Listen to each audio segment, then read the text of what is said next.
मंत्री को बिहार में कॉम्पिटेंट छात्र नहीं मिल रहे। शिक्षक बहाली में बिहार के बाहर के छात्रों को शिक्षक बनने का मौका क्यों दिया जा रहा है, पहले शिक्षा मंत्री का तर्क सुन लीजिए। देश के लिए होगा और देश के विभिन्न राज्यों के जो टैलेंटेड छात्र हैं, बेरोजगार हैं, इसमें भाग लेंगे। हमारे लोगों के लिए एक समस्या जरूर है सामने कि साइंस में, खास करके मैथ में, केमिस्ट्री में, फिजिक्स में, अंग्रेजी में इस तरह के कॉम्पिटेंट छात्र बहुत नहीं मिल पाते हैं, सीट खाली रह जाती है। इसके लिए क्या किया? शिक्षा मंत्री ने बिहार के छात्रों की योग्यता पर सवाल खड़े किए तो अभ्यर्थियों का गुस्सा 7वें आसमान पर पहुंच गया। क्या करना चाहते हैं? अरे बिहार के शिक्षक को जाकर के बाहर में पढ़ाते हैं, जाइए मुखर्जी नगर दिल्ली, जाइए कोटा, यहाँ के शिक्षक जाकर वहाँ पढ़ा रहे हैं। आप कह रहे हैं कि यहाँ पे शिक्षक नहीं है, आपका दिमाग फिर गया है। मंत्री जी का दिमाग खसक गया है, शिक्षा मंत्री चंद्रशेखर जी का, उनको कांके जाने की जरूरत है।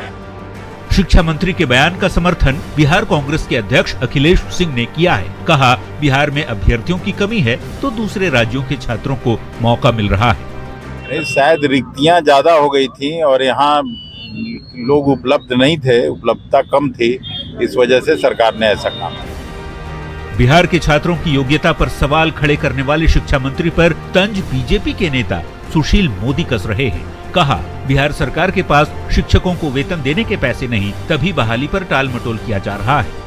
उनकी वास्तविक मंशा नहीं है बहाल करने की, क्योंकि बहाली करेंगे तो 11,000 करोड़ रुपया अतिरिक्त व्यय करना पड़ेगा। इनको तो वर्तमान शिक्षकों को वेतन देने के लिए पैसा नहीं है, तो ये मामले को कोर्ट में उलझा के रखना चाहते हैं ताकि ये बहाली न करना पड़े। और फिर इसका जले पर नमक छिड़कना, ये कहना कि बिहार में प्रतिभा नहीं है, बिहार में प्रतिभावान छात्र नहीं है, इससे बड़ा बिहारियों का कोई दूसरा पान नहीं हो सकता।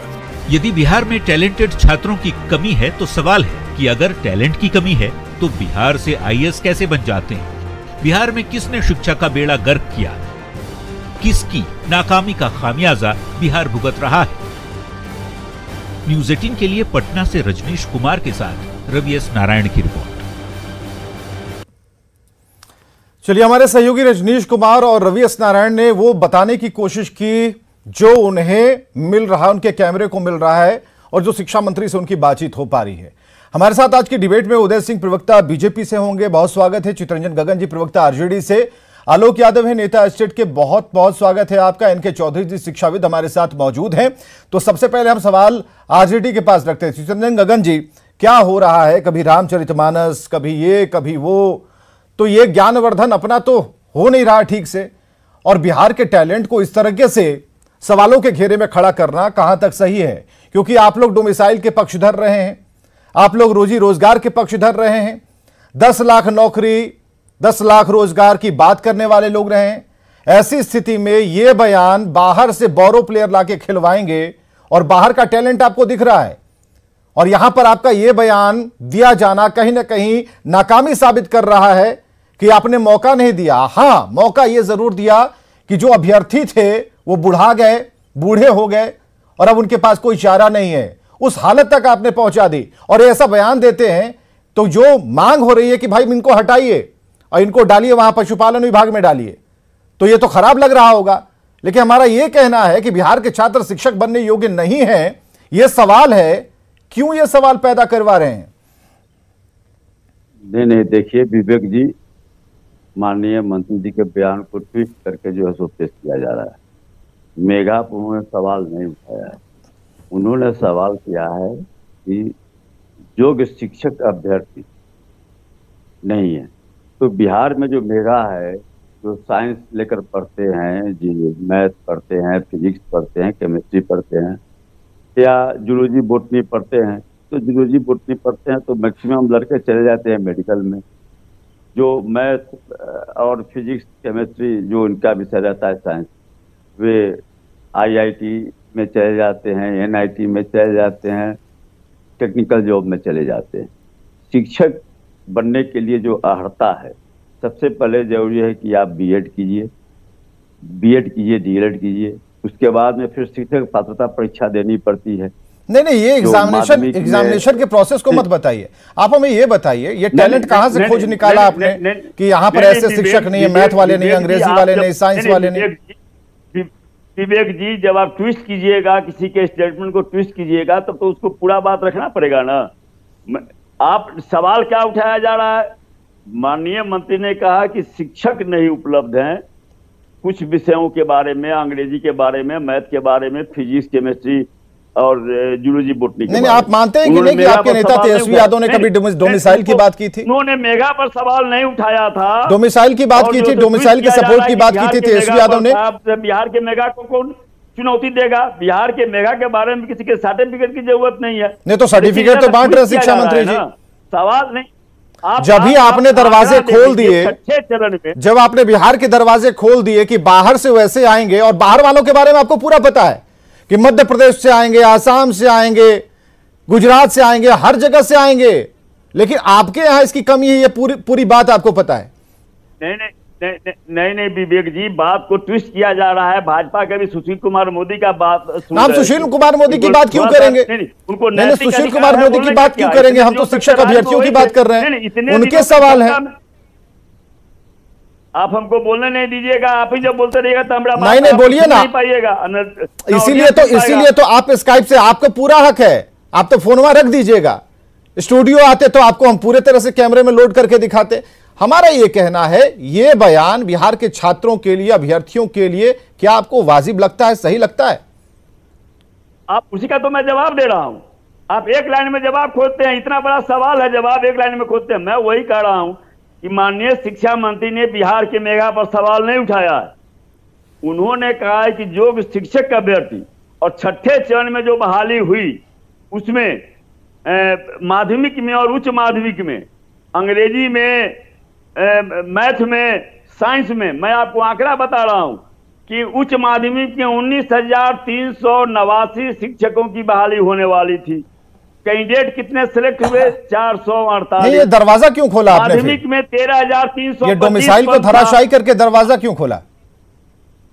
क्या ये डोमिसाइल को धता बताते हुए करते तो उसको भी समझ लीजिए। सुशील मोदी जी कह रहे थे कि न्यायालय में फंसाने के, अरे न्यायालय में तो फंसाने का काम करते हैं, इसी से तो बचने के लिए।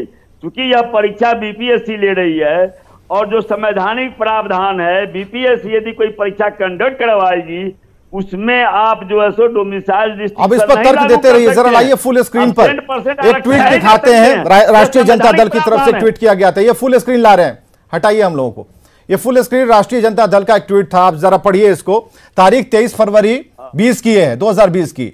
लिखा है, बेरोजगारी दूर करने के लिए पॉलिटिकल विल होना चाहिए, हमारे पास वो राजनीतिक इच्छा शक्ति है। हमारी सरकार आएगी तो हम डोमिसाइल नीति लाएंगे जिसमें बिहार के निवासियों को 85% आरक्षण मिलेगा, रिक्तियों को भरेंगे और नियमित परीक्षा करवाएंगे। ये बात यहां पर गलत साबित हो जाती है, बड़ा ढूंढ के इसे निकाला गया है। और ये तस्वीरें आप देख पा रहे हैं, ये इच्छा शक्ति की बात कर रहे थे, 85% आरक्षण की बात कर रहे थे, लेकिन यहां पर जो बात अभी कह रहे हैं वो कहीं ना कहीं धोखा लगता है और कहीं ना कहीं ऐसा लगता है कि आंख में धूल झोंका जा रहा है। उदय सिंह जी, प्रवक्ता बीजेपी से हमारे साथ। उदय सिंह जी, हमें इसका जवाब चाहिए, क्या बिहार के छात्र शिक्षक बनने योग्य नहीं हैं? कैसे आप कहते हैं कि इच्छा शक्ति की कमी है? इच्छा शक्ति का ही परिणाम है। अब रुक जाइए, और लोग भी हैं। उदय सिंह जी, 2 लाख से ज्यादा लोग ठीक है, दिया गया, ठीक है, और अभी जो है ठीक है, मात्र 2 सप्ताह में 2 लाख। ठीक है, उदय सिंह जी आप शुरू होइए। हाँ जी, बढ़ गई है। उदय सिंह जी, हाँ, आपको सुन लिया हम लोग, अब बंद हो जाइए। देखिए, बड़ा ही दुर्भाग्यपूर्ण है, बड़ा ही दुर्भाग्यपूर्ण है। दुर्भाग्यपूर्ण इसलिए है कि माननीय शिक्षा मंत्री बिहार यह बात कह रहे हैं कि बिहार में अभ्यर्थियों के नहीं होने के कारण हमने डोमिसाइल नीति को हटाया, और ताकि बाहर के योग्य लोग आकर के इस परीक्षा को दे सकें। और हमारे यहाँ जो अभ्यर्थी इसके लिए प्रयास कर रहे हैं उनमें योग्यता की कमी है, चाहे वो फिजिक्स का मामला हो, केमिस्ट्री का हो, मैथ का हो। अगर योग्यता में कमी है तो इसके लिए सरकार जिम्मेवार है। 32 वर्षों से बिहार में भाई, बड़े भाई, छोटे भाई, भाभी की सरकार चल रही है, और इन लोगों ने बिहार के शिक्षा को इस स्थिति में ला दिया कि स्वयं शिक्षा मंत्री को कहना पड़ रहा है कि हमारे यहाँ योग्य अभ्यर्थी नहीं हैं, इसलिए हमने डोमिसाइल नीति को हटाया है। बिहार में बेरोजगारी है, और ये लोग संकल्प लिए हैं कि हम 10 लाख नियुक्तियां करेंगे। तो ये डोमिसाइल नीति को हटा करके क्या ये बिहार के बेरोजगारी को बढ़ा रहे हैं या उसे कम कर रहे हैं? और जो दुर्भाग्यपूर्ण स्थिति कायम हुई है इसके लिए पूरी तरह सरकार जिम्मेवार है। आप देखते होंगे महाविद्यालयों में विद्यार्थी नहीं जाते हैं, वहाँ भैंस और गाय चरती है। जहाँ शिक्षा के जो इतने बड़े बड़े संस्था थे, जहाँ ट्यूटोरियल्स की पढ़ाई होती थी, क्लासेस चलते थे, अलग से कमज़ोर विद्यार्थियों के लिए क्लासेस अरेंज किए जाते थे, वहाँ विद्यार्थियों का आना जाना बंद हो गया है। शिक्षक घर बैठे वेतन ले रहे हैं और इस दुर्भाग्यपूर्ण स्थिति के लिए पूरी तरह सरकार जिम्मेवार है। और सरकार यहाँ बार बार शिक्षा के साथ ट्रायल कर रही है। एक समय ऐसा था जब बिना पढ़ा लिखा व्यक्ति वो शिक्षकों की नियुक्ति करता था, मुखिया सरपंच इन लोगों के हाथ में शिक्षकों के नियुक्ति का जिम्मेवारी दे दिया गया था। और बिहार में शिक्षकों के नियुक्ति के लिए योग्यता नहीं है और डिप्टी सीएम और सीएम बनने के लिए पूरी योग्यता है। 8वां 9वां पास व्यक्ति डिप्टी सीएम बनकर बैठा हुआ है और आप कहते हैं कि हमारे यहाँ शिक्षकों की नियुक्ति के लिए योग्यता नहीं है। ये अत्यंत ही दुर्भाग्यपूर्ण है। और माननीय शिक्षा मंत्री जब से इस पद पर बैठे हैं ये विवादास्पद बयानों के लिए जाने जा रहे हैं और हर समय ये कोई ना कोई ऐसा बयान देते हैं जिसके चलते उदय जी यहाँ जरूरी है एनके चौधरी साहब को लाना। एनके चौधरी साहब शिक्षाविद हैं, पूरी उम्र इन्होंने निकाल दी पढ़ते और पढ़ाते। एनके चौधरी साहब, कई सवाल हैं आपके जहन में, लेकिन आज जो ये कहा इन्होंने ये तो अपमानजनक है जो अभ्यर्थी बता रहे हैं। मुझे भी उनका जवाब दे नहीं आते हैं एनके चौधरी जी। विवेक जी, यदि माननीय शिक्षा मंत्री की बात को हम मान लेते हैं तो जैसा कि अभी आपने सुना, हमको यह मानना पड़ेगा कि बिहार में शिक्षा ध्वस्त है और इसकी जिम्मेदारी किसी को तो लेनी पड़ेगी। पिछले मोर देन 30 ईयर्स, 30 साल से अधिक हो गए, माननीय लालू प्रसाद यादव जी, रिपीटिशन के कॉज पर मैं ये बोल रहा हूँ, बिल्कुल, राबड़ी जी और नीतीश जी का शासन रहा। शिक्षा मंत्री की हैसियत मैं समझ सकता हूँ, सीमित उनका अधिकार है। बिहार में 1 मैन रूल रहा है, तो आज स्वीकार करना पड़ेगा कि पिछले 30 साल का शासन फेल था एजुकेशन में। इसको स्वीकार करना। Successive education ministers and chief minister fail कर चुके हैं। Nitish Kumar must apologise. उनको जाना चाहिए, सत्ता से बाहर करना चाहिए। वो कब आए थे? लालू जी कब आए थे? शिक्षा में आमूल परिवर्तन किया जाएगा। मैं शिक्षक बन चुका था पटना यूनिवर्सिटी का। आप याद कीजिए, जेपी मूवमेंट, उसका एक बड़ा स्लोगन यही था, शिक्षा मां, यही शिक्षा है। मैं मान लिया उनकी बात को, योग्य नहीं है, कौन जिम्मेवार है, लेकिन मैं मानता हूं कि आज भी बिहार में टैलेंट है। इसका दूसरा कारण है, आपने जो सर्विस कंडीशंस बनाए हैं, हो सकता है वह भी एक जिम्मेवार हो। टैलेंटेड लोग आपके सर्विस कंडीशंस के बेसिस पर आना नहीं चाहते हैं। इंप्रूव योर सर्विस कंडीशंस, जिससे टैलेंटेड लोग आ सके। तीसरी बात जो ज्यादा फंडामेंटल है और वो रिजर्वेशन से जुड़ा हुआ सवाल है, हमने संविधान में स्वीकार किया पॉजिटिव डिस्क्रिमिनेशन को, कि सर्टेन सेक्शंस सामाजिक अन्य कारणों से पिछड़ गया, हमने रिजर्वेशन दिया, मेरिट को डाइल्यूट किया। और आज पूछिए इनको, हुक्मरानों को, 30 साल से जो शासन में रिजर्वेशन के पक्ष में है कि नहीं। और अगर वो रिजर्वेशन सही है और यदि स्पेशल स्टेटस का डिमांड सही है, जो ज्योग्राफिकल रिजर्वेशन है, ज्योग्राफी के आधार पर रिजर्वेशन है, तो बिहार के यूथ को क्यों नहीं डोमिसाइल मिलना चाहिए? हम जानना चाहते, खासकर जब दूसरे राज्य इसको प्रैक्टिस कर रहे हैं। मैं मानता हूं कि ओपन कंपटीशन होगा, स्वाभाविक रूप से ग्लोबल लोग आएंगे, लेकिन जो हालत हमने यहां के सर्विस कंडीशंस का कर दिया है, शिक्षा में, स्वास्थ्य मित्र, कॉन्ट्रैक्ट लेबर, आउटसोर्स, कोई भी टैलेंटेड आदमी बाहर से आना नहीं चाहता। इसके बावजूद हम यह जानना चाहते हैं सरकार से कि यहां के यूथ को आप क्यों डिप्राइव करना चाहते हैं, खास करके तब जबकि दूसरे राज्यों में डोमिसाइल नीति है। और अगर आप सही हैं तो शिक्षा मंत्री को त्याग पत्र देना चाहिए। इसके पहले के शिक्षा मंत्री जो वित्त मंत्री हैं उनको त्याग पत्र देना चाहिए। और सबसे अधिक मुख्यमंत्री नीतीश कुमार मस्ट गो, उनको जाना चाहिए। या बिहार की जनता और युवकों को 77 आंदोलन की तरह कहना चाहिए कि सिंहासन खाली करो की जनता आती है। छात्रों को आंदोलन करना चाहिए और यह दुखद तब हो जाता है जब आपने इतना वादा किया है एम्प्लॉयमेंट क्रिएशन, और हकीकत यह है कि यूनिवर्सिटी सिस्टम में अपॉइंटमेंट नहीं हो रहा है। और जो भीतरी बात है, आप नहीं चाहते हैं कि लेक्चरर्स, क्वालिफाइड लेक्चरर्स, बिहार में बड़ी संख्या में टैलेंटेड यूथ यूनिवर्सिटी में, लेकिन जिनसे वादा किया गया, इनके चौधरी साहब जिनसे वादा किया गया, आलोक यादव इस वक्त हमारे साथ मौजूद हैं। आलोक यादव, वादा खिलाफी हुई है, क्या हुआ बताइए।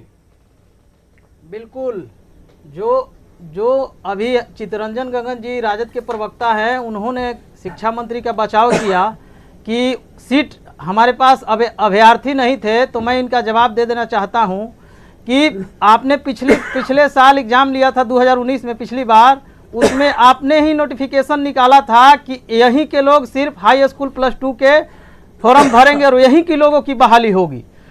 उसके बाद आपने बात किया कि प्राइमरी जो अभी 1,70,000 बहाली निकली है, उसमें आप 14 राज्यों में स्थानीय नीति लागू है। प्राइमरी की बहाली में स्थानीय नीति लागू है, जिसमें वहीं के लोगों को मौका दिया जाता है, दूसरे राज्यों के लोगों को मौका नहीं दिया जाता है।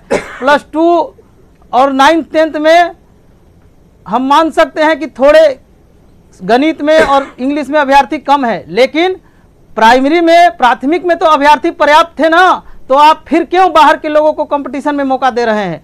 3.5-4 लाख तो अभ्यर्थी यहीं से, बताइए गगन जी, बताइए, कम समय है, बताइए।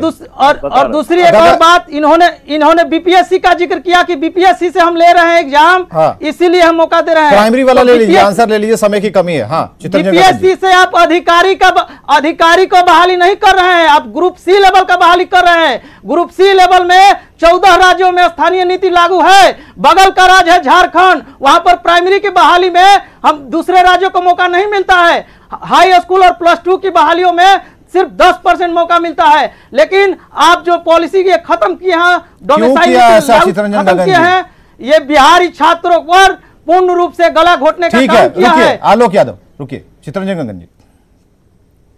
देखिए, पहली बात तो चौधरी जी जो नहीं, आलोक जी का, आप आलोक जी का जवाब दिया, अभ्यर्थी खुद पूछ रहा है आपसे। हाँ, आलोक जी का भी जवाब देते हैं। उन्हीं का जवाब, महत्वपूर्ण बात उन्होंने कहा, जिसको मैं बराबर कहता हूं कि आप लोग ट्विस्ट नहीं कीजिए कि किसी ने मेगा पर सवाल नहीं उठाया, क्योंकि शिक्षक बनना लोग नहीं चाहते। और ये आपने कैसे डिसाइड कर लिया कि शिक्षक लोग नहीं बनना चाहते? नहीं, विवेक जी नहीं, चर्चा 30 साल की होती है, तो मैं कहना चाहूंगा कि लालू जी जब मुख्यमंत्री बने तो जानते थे कि सरकारी विद्यालयों में गरीब के बच्चे पढ़ते हैं, और इसीलिए उन्होंने, आलोक यादव के सवाल का जवाब दीजिए, प्राइमरी वाला फैक्टर क्या है? अब प्राइमरी स्कूल के लिए आप क्यों इस तरह से दरवाजा खोल रहे हैं? उसमें तो कोई दिक्कत नहीं थी, बहाने देते। नहीं, आप देखिए, इसलिए कि इसको फंसाया नहीं जाए, बीपीएससी के माध्यम से प्राइमरी की भी संतुष्ट नहीं आलोक यादव, काउंटर।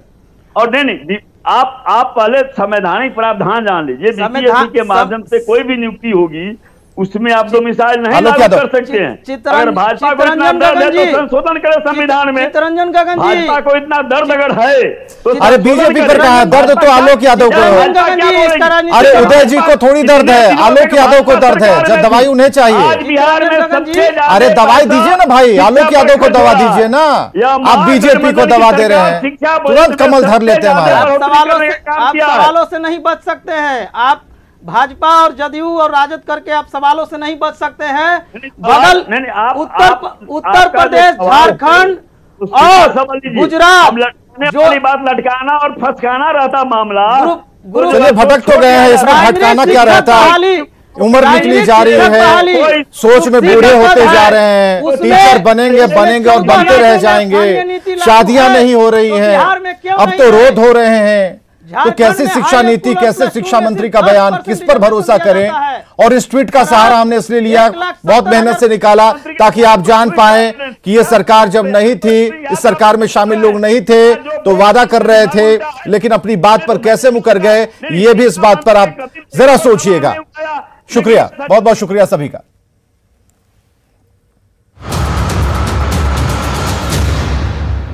+7 crore viewers। ये थी कि हादसे के वक्त वहां पर कोई मौजूद नहीं था,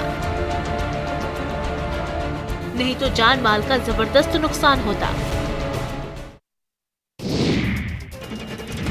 भोजपुर के बभनियाव टोल प्लाजा के पास अज्ञात लोगों की ओर से फायरिंग की गई। इस फायरिंग में टोल प्लाजा के कर्मचारी बाल बाल बचे। ये घटना उस समय घटी जब टोल प्लाजा कर्मी अपना काम कर रहे थे। तभी टोल नाके से होकर एक मारुति कार गुजर रही थी। टोल प्लाजा कर्मी राजेश कुमार की ओर से गाड़ी में बैठे लोगों से टोल टैक्स देने की मांग की गई। उस बात से गुस्सा होकर कार में सवार लोग मारपीट करने लगे और राजेश कुमार के ऊपर फायरिंग कर दी। हालांकि उनकी